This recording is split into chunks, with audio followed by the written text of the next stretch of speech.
అదే RTV app వార్తల్ని క్షణాల్లో చదివే అవకాశం ఉంటుంది. ఒక న్యూస్ పేపర్, ఒక టెలివిజన్ ఛానల్ మీ చేతుల్లో ఎప్పుడూ ఉంటాయి. దేశవ్యాప్తంగా ప్రజా పోరు పేరుతో సిపిఎం పెరుగుతున్న ధరలు, నిరుద్యోగం, జమిలీ ఎన్నికలు, మహిళల మీద జరుగుతున్న అత్యాచారాలకు వ్యతిరేకంగా ఆందోళన సాగిస్తుంది. ఈరోజు రాష్ట్రంలో అన్ని మండల జిల్లా కార్యాలయాల దగ్గర ఈ ధర్నాలు జరుగుతూ ఉన్నాయి.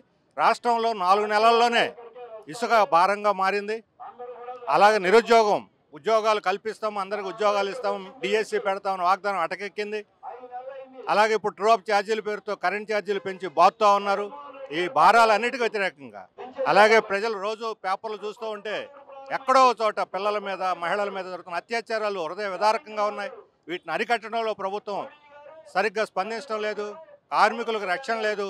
కార్పొరేట్లు తప్ప ఎవరు కూడా ఈ ప్రభుత్వాన్ని కనిపించడంలా, వినిపించలేదు వాళ్ళ మాటలు తప్ప. అందుకనే ప్రజల యొక్క గోడు, ప్రజల యొక్క వాణిని వినిపించడానికి ఈరోజు వీధులకు ఎక్కాల్సి వచ్చింది.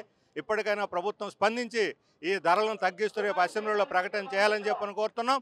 రాకపోయిన పక్షంలో ఇది ఒక హెచ్చరికగా తీసుకొని రాబోయే రోజుల్లో మరింత ఉధృతమైనటువంటి పోరాటాలని ప్రభుత్వం ఎదుర్కోవాల్సి ఉంటుందని చెప్పి మేము హెచ్చరిక చేస్తాం. మరిన్ని వీడియోస్ కోసం ఛానల్ ని సబ్స్క్రైబ్ చేయండి. లేటెస్ట్ అప్డేట్స్ కోసం వాట్సాప్ ఛానల్ ని ఫాలో అవ్వండి. అండ్ లింక్ డిస్క్రిప్షన్ లో ఉంది.